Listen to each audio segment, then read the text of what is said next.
कल से हम सब ने देखा है सीबीआई ने एक चार्जशीट दाखिल करी और जैसे ही ये चार्जशीट दाखिल हुई तो कल हमारी प्रेस वार्ता में जब दिल्ली के शिक्षा मंत्री मनीष सिसोदिया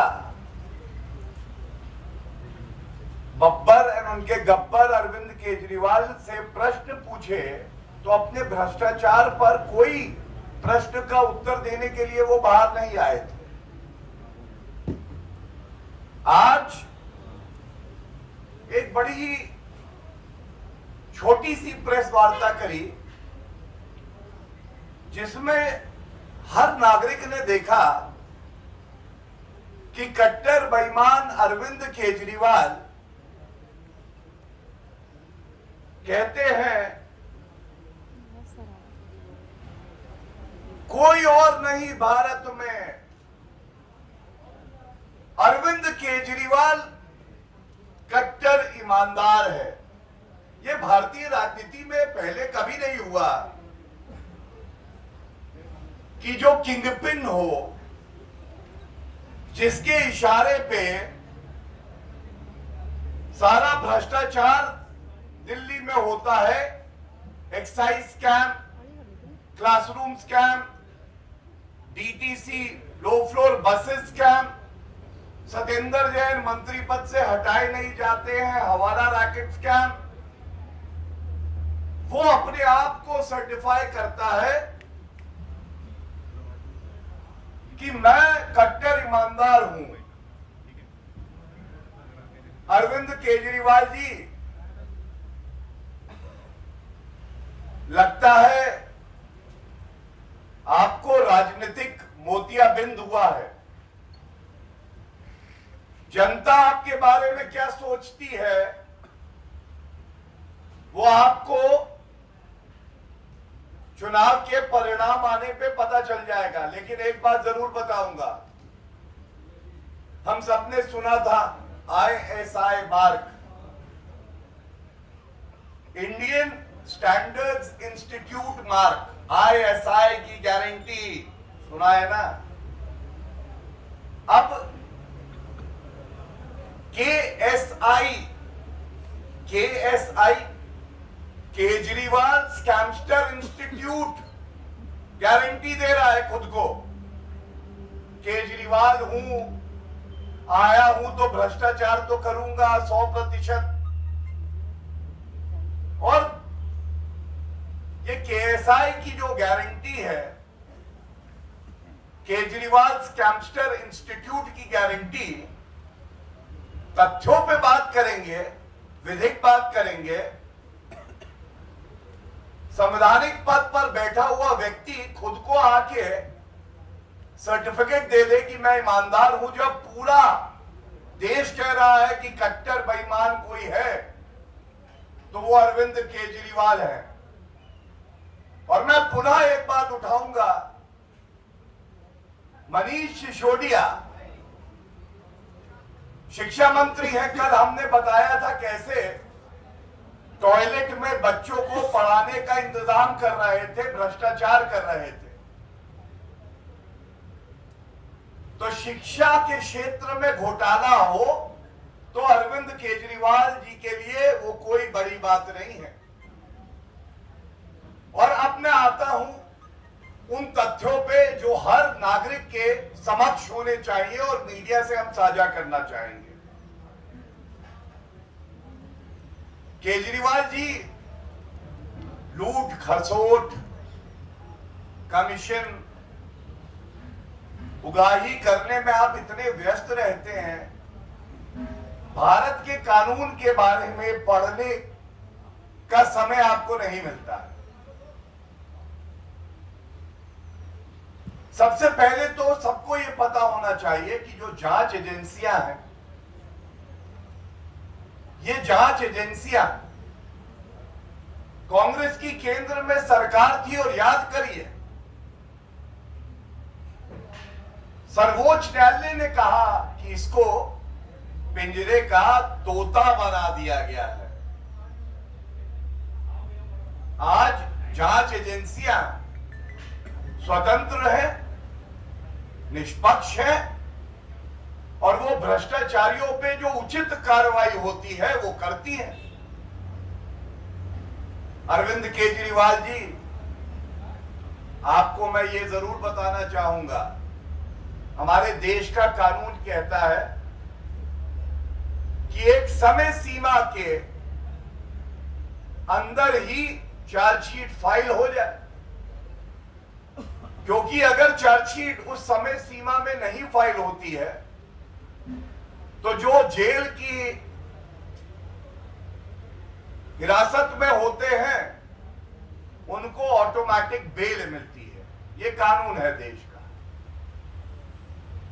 तो इसलिए एक स्वतंत्र एजेंसी जो साक्ष्य, जो तथ्य, जो प्रमाण, जो बयान उनके समक्ष है, उसके आधार पे एक चार्जशीट फाइल करती है। लेकिन अब मैं एक बड़ी बात आपको बताता हूं। जांच एजेंसियां स्वतंत्र रूप से अपना काम कर रही हैं। कट्टर बेईमान भ्रष्टाचारी सोच रहे हैं कि हमारी चोरी पकड़ी नहीं गई, हम तो छूट जाएंगे। तो जांच एजेंसियां तो अपना काम करेंगी, लेकिन एक जिम्मेदार राजनीतिक दल होने के नाते मैं ये जरूर कहूंगा, हर नागरिक की तरह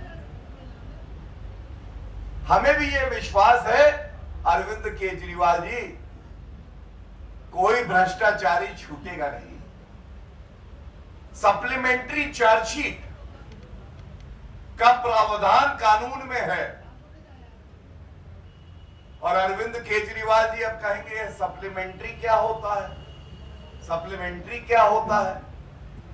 तो सबसे पहले तो मैं आपको ये बता दूं, सप्लीमेंट्री ये होता है जो कल हमने उजागर किया कि टेंडर का अमाउंट था कम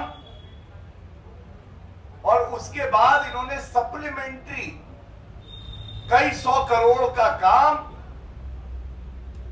बब्बर को दिया था बिना टेंडर के, याद है ना। तो जो मेन चार्जशीट है उसके बाद आगे भी विवेचना चलती है कानून में और उसके बाद कानून के तहत कार्रवाई होती है। और मैं एक उदाहरण आपको देता हूं। अरविंद केजरीवाल जी, आपको मैं बताता हूं, आतंकवादी यासीन मलिक, नाम आप जानते हैं, हमारे देश के खिलाफ गतिविधियों में लिप्त था। सप्लीमेंट्री चार्जशीट में उसका नाम आ गया था। यह बताना क्यों आवश्यक है? यह बताना इसलिए आवश्यक है, यह कानूनी प्रक्रिया होती है, जांच होती है, तथ्य आते हैं और उसके बाद दोष सिद्ध हुआ उस केस में। कहने का तात्पर्य केवल एक है, जिस तरह से भारत के हर नागरिक को जांच एजेंसियों पे भरोसा है, हर राजनीतिक दल को भी भरोसा होना चाहिए और जांच एजेंसियों के विवेक पर यह छोड़ देना चाहिए कि वो कब क्या कार्रवाई करेंगे। उसमें कोई हस्तक्षेप नहीं कर सकता है। लेकिन एक बात जरूर आज उजागर हो गई, अरविंद केजरीवाल जी मीठा मीठा गप गप, मीठा मीठा गप गप, कड़वा कड़वा थू थू है। अभी कुछ दिन पहले तो आप कह रहे थे कि जितनी जांच एजेंसियां हैं ये सब किसी व्यक्ति के इशारे पे काम करती हैं। और आप ये भी कहते हैं बार बार मनीष सिसोदिया गिरफ्तार हो जाएंगे। बार बार मैं आपको बता रहा हूं मनीष सिसोदिया गिरफ्तार हो जाएंगे। अरविंद केजरीवाल जी, आज आपसे ये सवाल पूछा जाएगा। जब आप किसी जांच एजेंसी पर सवालिया निशान उठाते हैं बिना तथ्यों के, तो जो आज संविधान की शपथ लेते हैं उसको तार-तार कर देते हैं। और आज ये सवाल आपसे पूछा जाएगा, जब आप बार बार ये आरोप लगाते थे कि इस देश की जांच एजेंसियां निष्पक्ष नहीं है और किसी व्यक्ति के इशारे पे काम करती हैं और दबाव में गिरफ्तारी कर लेती हैं, तो आज आपके उन शब्दों का, वक्तव्य का क्या हुआ? या ये मान ले कि एक मुख्यमंत्री के शब्द इतने हल्के हैं कि समय और परिस्थिति के अनुसार मीठा मीठा गपगप, कड़वा कड़वा थू थू। इसके साथ मैं एक बात और बताऊंगा। देखिए, एक वक्तव्य और आया बाहर, आम आदमी पार्टी अरविंद केजरीवाल और मनीष सिसोदिया को बदनाम करने की साजिश हो रही है। मैं इतना जरूर कहना चाहता हूं कि ये सारे जो भ्रष्टाचार गिनाए गए हैं, बदनाम वो हो सकता है जिसकी इज्जत बची हो। अरविंद केजरीवाल जी, रुई से हल्की है आपकी इज्जत आज। आपको कोई क्या बदनाम करेगा? कोई ठग आता है, फूंक मारता है, आप उड़ जाते हैं, वसूली करते हैं। आपसे सवाल पूछे भ्रष्टाचार पर, हमने कल टॉयलेट को आपने क्लासरूम बता दिया, रेन वाटर हार्वेस्टिंग को आपने रुपए का पेमेंट किया और वो थे ही नहीं, वो भ्रष्टाचार आपको नहीं दिखाई दिया। और एक्साइज घोटाला पर जो सवाल हमने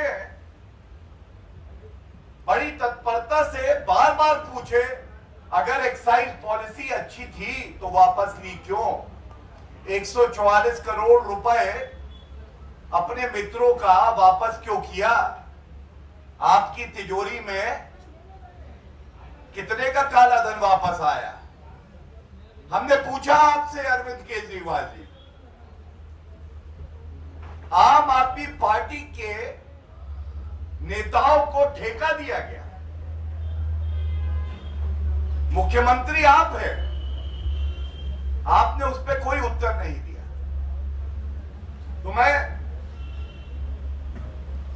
इतना जरूर कह के अपनी बात को अंत करूंगा।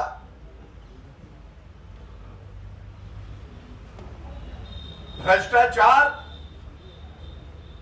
के आरोपियों के खिलाफ कार्रवाई हुई है। हर नागरिक की और हमारी आस्था कानून में है, जांच एजेंसियां जो निष्पक्ष जांच कर रही हैं उसमें है। लेकिन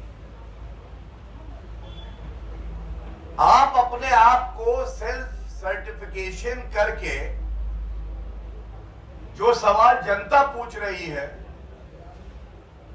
उससे क्यों दूर भागते हैं? और मैं अंत करके एक ही बात कहूंगा और अंत करूंगा कि अरविंद केजरीवाल जी श्री नरेंद्र मोदी जी के नेतृत्व में भ्रष्टाचार पर करारा प्रहार हुआ है और जीरो टॉलरेंस है। और कोई भ्रष्टाचारी जो सोच रहा है कि वो बच जाएगा, तो जांच एजेंसियों पे ये हमारा अटूट विश्वास है कि कोई भ्रष्टाचारी बचेगा नहीं। धन्यवाद। जिस बिंदु पर आज प्रेस वार्ता है वो भ्रष्टाचार है। जो आपने प्रश्न पूछा है वो भी भ्रष्टाचार पर। जो कल प्रेस वार्ता करके बिंदु उठाया था क्लासरूम टॉयलेट स्कैम, वो भी भ्रष्टाचार है। और दो बातें मैं कह के आपके प्रश्न का उत्तर देता हूं। पहला,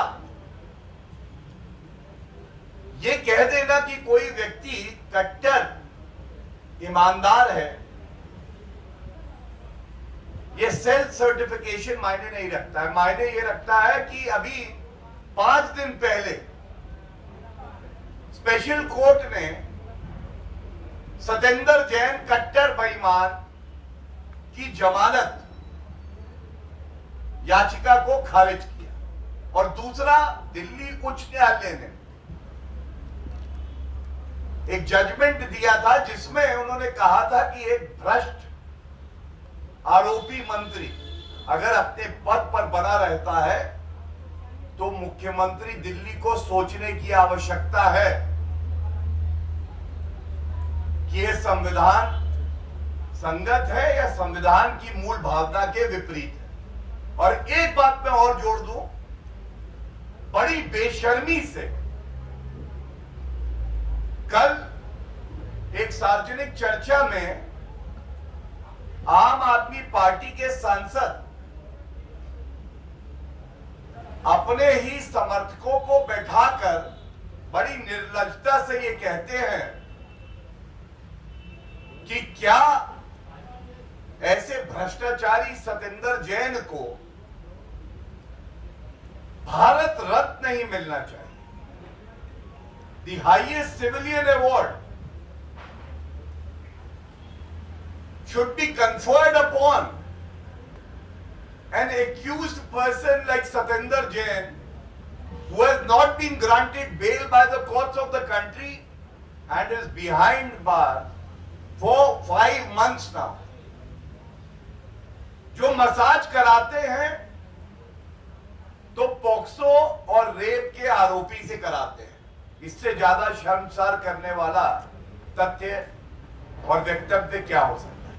I have already mentioned the provisions under the Criminal Procedure Code and the other relevant laws where there is a stipulated time for the investigating agency to file the charge sheet.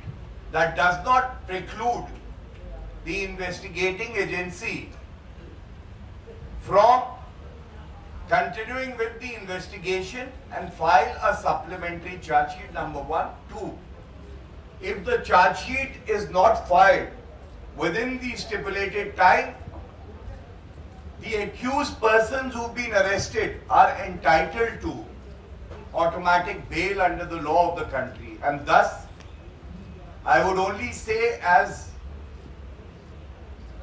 a person who practices in the court, that we have utmost faith in the investigating agencies, and Arvind Kejriwal should answer the broad questions that have been raised on corruption charges against him and his ministers.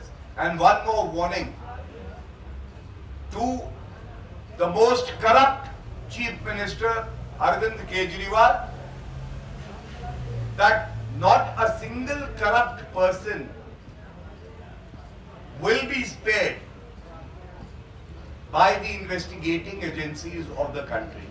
This is the money of the people of our country, and if somebody indulges in loot and corruption, he has to be booked and punished.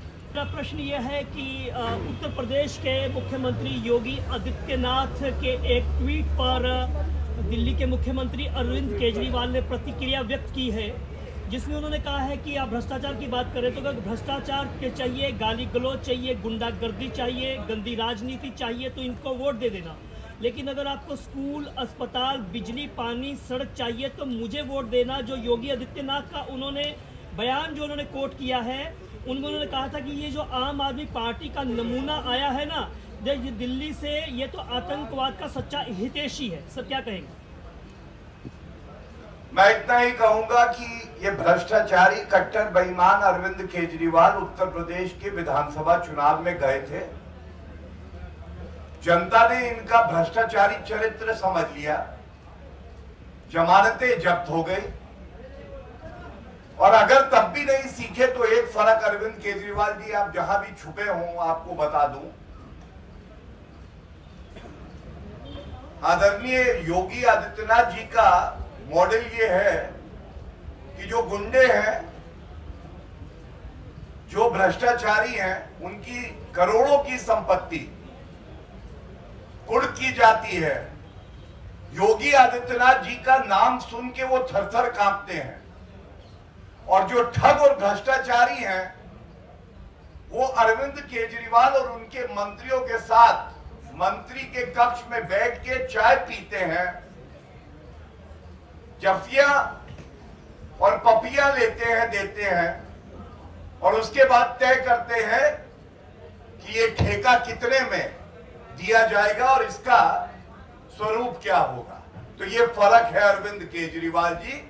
और मुझे नहीं लगता है कि हमें तुलनात्मक भी कोई बात ऐसी करनी चाहिए, क्योंकि अरविंद केजरीवाल जी आज भारतीय राजनीति में सबसे भ्रष्टाचारी, सबसे निकम्मे मुख्यमंत्री हैं।